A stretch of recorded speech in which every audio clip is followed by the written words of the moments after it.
ଦୋଳ ମେଲଣର ଶାନ୍ତି କମିଟିର କ୍ୟାସିୟର। କ'ଣ କେମିତି ପୂଜା ଅର୍ଚ୍ଚନା କରାଯିବ ଏବଂ ଆଜି ଦୋଳ ମେଲଣ ରହିଛି ଏବଂ ଆଜି ଯେହେତୁ ପୂର୍ଣ୍ଣମୀ ରହିଛି ଏଠି ମଧ୍ୟ ଲକ୍ଷ୍ମୀଙ୍କର ଦୋଳ ବିମାନ ଗୋଟେ ଆସିବ, କେତେ ବିମାନ ଆସିବ ଏବଂ କେବେଠାରୁ ପୂଜା ଅର୍ଚ୍ଚନା କରାହେଉଛି, ମନ୍ଦିରର କ'ଣ ମାହାତ୍ମ୍ୟ ରହିଛି? ମନ୍ଦିର ମହାତ୍ମା ହେଉଛି ଆମର ଯେ ପ୍ରଭୁ ଶ୍ରୀ ଶ୍ରୀ ଲକ୍ଷ୍ମଣଜୀ ଇଏ ହେଉଛନ୍ତି ନାଗା ଠାକୁର, ମାନେ ପ୍ରସିଦ୍ଧ ଠାକୁର। ଯାହା ଠାକୁରଙ୍କ ପାଖରେ ମାନସିକ କରାଯାଏ ଅବିଳମ୍ବେ ତା ପୂରଣ ହୁଏ। ଠାକୁରଙ୍କର ପ୍ରିୟ ଭୋଗ ହେଉଛି ପାଟକପରା କଦଳୀ। ପରମ୍ପରା ଅଛି ଠାକୁରଙ୍କ ବାଡ଼ିରେ ଯେଉଁ ହେଇଥିବା କେତକୀ ଫୁଲ ଆମ ପିଲାଦିନେ ଶୁଣିଛୁ ଯେ ଜଣେ ଯାଇଥିଲା ତୋଳିବା ପାଇଁ ସାଙ୍ଗେ ସାଙ୍ଗେ ସାପ ସେଠି ଆବିର୍ଭାବ ହୋଇ ଠାକୁର ତାକୁ ଦେଖା ଦେଇଥିଲେ। ଠାକୁରଙ୍କର ମହାତ୍ମା ବହୁତ ଅଛି। ଇଏ ଦୀର୍ଘ 100 ବର୍ଷରୁ ଉର୍ଦ୍ଧ୍ୱ ହେବ ଏ ଅନୁଷ୍ଠାନ। ଏ ପବିତ୍ର ମେଲଣ ଶ୍ରୀ ଶ୍ରୀ ଲକ୍ଷ୍ମଣଜୀଙ୍କର ହେଇ ଆସୁଛି। ଏ 4ଟି 6ଟି ପଞ୍ଚାୟତକୁ ନେଇ ମେଲଣ ଗଠିତ। ହାରାହାରି 50ରୁ 55 ବିମାନ ଏଠିକି ଆସନ୍ତି। ଏଠି ପରମ୍ପରା ଅଛି ଏ ମେଲଣ ସାରିଲା ପରେ ଖସାପଡ଼ିଆ ନୂଆହାଟ ମେଲଣ, ସେଠି ଭୋଗ ଖାଇ ସାରିଲା ପରେ ଠାକୁରହାଟ ଗୋପୀନାଥ ଜୀଉ ଠାକୁରଙ୍କର ସେଠି ମେଲଣ, ସେଠୁ ମେଲଣ ସାରି ଠାକୁରପାଟଣା କପିଳଜୀଉ ମଠରେ ମେଲଣ କରି ଅଗିପଡ଼ା ତାର ଗୋଟେ ବିଶେଷ ମାହାତ୍ମ୍ୟ ଅଛି। କେଉଁ ଠାକୁର ଅଗି ପଡ଼ିବେ, କିଏ କାହାକୁ ବଳେଇ ଦେବ, କିଏ ଦେଖିବ, ଯେମିତି ଆମର ମାନବ ଜାତିରେ ଯେମିତି ଅଛି ଠାକୁରଙ୍କର ବିଶ୍ୱ ନିୟନ୍ତା ତାଙ୍କର ମଧ୍ୟ ସେଇଭଳି ନୀତି ନିୟମ ରହିଛି। ତାପରେ ଠାକୁର ଆସିଲା ପରେ ଦୋଳ ମଣ୍ଡପରେ ପାଞ୍ଜି ପାଠ କରନ୍ତି। 4ଟି ପଞ୍ଚାୟତ ନେଇ ଯେଉଁ ଶାନ୍ତି କମିଟି ଗଠନ ହୋଇଛି ଆଜିର ମେଲଣକୁ ଶାନ୍ତି ଶୃଙ୍ଖଳା ରକ୍ଷା କରିବା ସହିତ କେମିତି ସୁଚାରୁ ରୂପେ ପାଳନ ହେବ ସମସ୍ତେ ସହଯୋଗ କରିବେ। ମେଲଣ ଆଜିଠୁ ଆରମ୍ଭ ହୋଇଛି ସକାଳ 9ଟାରୁ ଆରମ୍ଭ ହୋଇଛି। ଆମର ଯେଉଁ ସମୟ ନିର୍ଘଣ୍ଟ ଅଛି ଆମକୁ କାଲି ଦିନ 10ଟା ସୁଦ୍ଧା ସାରିବାକୁ ପଡ଼ିବ, ଯାହା ଠାକୁରଙ୍କ ଇଚ୍ଛା।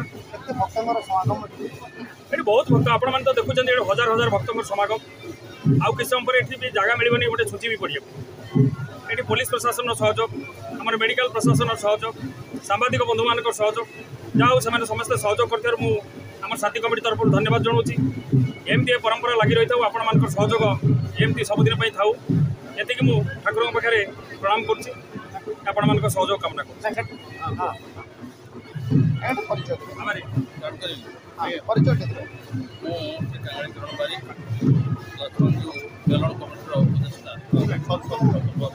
ମେଲଣ କରାଯାଉଛି, କେତେ ମାନେ ଆସିବେ, କେମିତି କ'ଣ ମେଲଣ କରାଯାଉଛି, ଜିଲ୍ଲା ପ୍ରଶାସନ ପକ୍ଷରୁ ବର୍ତ୍ତମାନ ପାଇଁ କ'ଣ ସୁରକ୍ଷା ବ୍ୟବସ୍ଥା କରାଯାଇଛି? ଲକ୍ଷ୍ମଣଜୀଉ ମନ୍ଦିର 1700 ଖ୍ରୀଷ୍ଟାବ୍ଦର ମନ୍ଦିର। ଏହା ଏକ ଐତିହାସିକ ମେଲଣ। ଏହି ପୀଠ ଏକ ଧର୍ମପୀଠ ରୂପେ ଆଜି ବିଦିତ। ଏହି ମେଲଣ 250 ବର୍ଷ ପୂର୍ବର ମେଲଣ। ଏଥିରେ ହଜାର ହଜାର ଲୋକଙ୍କର ସମାଗମ ହୁଏ। କେନ୍ଦ୍ରାପଡ଼ା ଜିଲ୍ଲାର ଏହା ଏକ ପ୍ରସିଦ୍ଧ ମେଲଣ। এই মেলণକୁ ଆଖପାଖର ବହୁ ଆବାଳ ବୃଦ୍ଧବନିତା ଯୋଗଦାନ କରନ୍ତି। ଏଠାରେ ଏକ ଭାଇଚାରା ସୃଷ୍ଟି ହୁଏ। ଏହି ମେଲଣକୁ ଆମର ପ୍ରଶାସନ ତରଫରୁ ଡାକ୍ତରୀ ଦଳ ଆଉ ଅଧୀକ୍ଷକ ମାନେ ମଧ୍ୟ ଆସି ଏଠି ସହଯୋଗ କରନ୍ତି। ଏଠି ଶାନ୍ତି ଶୃଙ୍ଖଳାରେ ମେଲଣଟି ପରିଚାଳିତ ହୁଏ। ତେଣୁ ଆମମାନେ ଏହି ଠାକୁର ଏବଂ ଏହି ମେଲଣ ପାଇଁ ବହୁ ଗର୍ବିତ। ତେଣୁ এইভাবে এই মেলণ দীর্ঘজীবী হও, ସବୁଦିନ এইপরি মেলণ প্রতিবর্ষ লাগি রহু। ଆମେ এই প্রভু মানଙ୍କର সান্নিধ্য লাভ করি কৃতার্থ। ঠাকুরଙ୍କର এটি ভেটবাট ହୁଏ। এଠାରେ লক্ষ্মণজীউ ନିଜେ ଆମର ମାଲିଆର ଜମିଦାର କାନୋଦଙ୍କ ମନ୍ଦିର ଠାକୁରଙ୍କ ସହିତ ଏକ ନିଆରା ଭୋଗ ଲାଗି ହୁଏ। ଏହାକୁ ଛାମୁଡ଼ା ଭୋଗ କହନ୍ତି। ଏହା ମଧ୍ୟ ବହୁ ଦିନରୁ ପ୍ରଚଳିତ। ତେଣୁ ଏଠାରେ ବିଷ୍ଣୁ ପ୍ରତିମା ସାଧାରଣତଃ ଆବାହନ କରାଯାଏ। ଆମର ଏଠାରେ ଲକ୍ଷ୍ମଣଜୀଉ ନାରାୟଣଙ୍କର ଅବତାର। ଏହା ବଳଦେବଜୀଉଙ୍କର ପ୍ରତିନିଧି କହିଲେ ଅତ୍ୟୁକ୍ତି ହେବନି। ତେଣୁ ଏହି ମନ୍ଦିର କେନ୍ଦ୍ରାପଡ଼ାର ବଳଦେବଜୀଉ ମନ୍ଦିର ସହିତ ସମ୍ପର୍କ। 1700 ଖ୍ରୀଷ୍ଟାବ୍ଦର ମନ୍ଦିର ଏହାର ଇତିହାସ ଅଛି। ଆଉ ୟାକୁ ପଶ୍ଚିମା ବାବାଜୀଙ୍କର ପ୍ରତିଷ୍ଠିତ ଠାକୁର। ଯେତେବେଳେ ଇଂରେଜମାନଙ୍କ ସମୟରୁ ଯେତେବେଳେ ମହନ୍ତ ଏହି ପ୍ରଥା ପ୍ରଚଳିତ ଥିଲା, ସେତେବେଳରୁ ଏଠାରେ ଏହି ଠାକୁର ବିଦ୍ୟମାନ। ଏହି ସ୍ଥାନ ଅତ୍ୟନ୍ତ ଏକ ତୀର୍ଥସ୍ଥାନ। ଏହା ନିଶ୍ଚିତ ଭାବରେ ସମସ୍ତେ ସ୍ୱୀକାର କାଶୀନାଥ ସାହୁ କେମିତି କ'ଣ ଏଠି ଲକ୍ଷ୍ମଣଜୀଙ୍କର ମେଲଣ କରାଯାଉଛି ଏବଂ এই মেলনর মাহাত্ম্য କ'ଣ ରହୁଛି ଠାକୁରଙ୍କର କ'ଣ ମାହାତ୍ମ୍ୟ ଅଛି କେତେ ସବୁ ବର୍ଷର ମନ୍ଦିର ପୀଠ ବହୁତ ପୁରାତନ ମନ୍ଦିର ଏ ମେଲଣ ବହୁତ ପୁରାତନ ଏଠି ପ୍ରସିଦ୍ଧ ହେଉଛନ୍ତି ଲକ୍ଷ୍ମଣଜୀ ତାଙ୍କ ପାଖରେ ଯାହା ମାନସିକ କରନ୍ତି ତା ଅଭିନୟ ପୂରଣ ହୁଏ ସେଇଥିପାଇଁ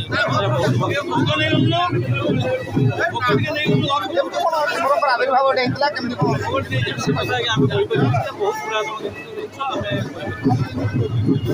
କେତେ ଦିନ ଚାଲିବ ମେଲଣ କେତେ ଦିନ ଚାଲିବ ମେଲଣ ଆଜି ସକାଳ 7ଟାରୁ ଆରମ୍ଭ ହୋଇଛି କାଲି ଦିନ 11ଟା ପର୍ଯ୍ୟନ୍ତ ପ୍ରଶାସନ ପକ୍ଷରୁ କ'ଣ ବ୍ୟବସ୍ଥା କରାଯାଇଛି ଭକ୍ତମାନଙ୍କ ପାଇଁ ପ୍ରଶାସନ ପକ୍ଷରୁ ଭାଇମାନେ ଅଛନ୍ତି ମେଡ଼ିକାଲ ଅଛନ୍ତି ମେଡ଼ିକାଲ ଟିମ୍ ଅଛନ୍ତି ଏବଂ ଏଠି ଲୋକାଲ 2-3 ଜଣ ପଞ୍ଚାୟତ ନେଇ ଶାନ୍ତି କମିଟି ହେଇଛି ଶାନ୍ତି ସୁଧାର କରିବା ପାଇଁ ସମସ୍ତେ ନିଜ ନିଜ କର୍ତ୍ତବ୍ୟ ଲାଗିଲେ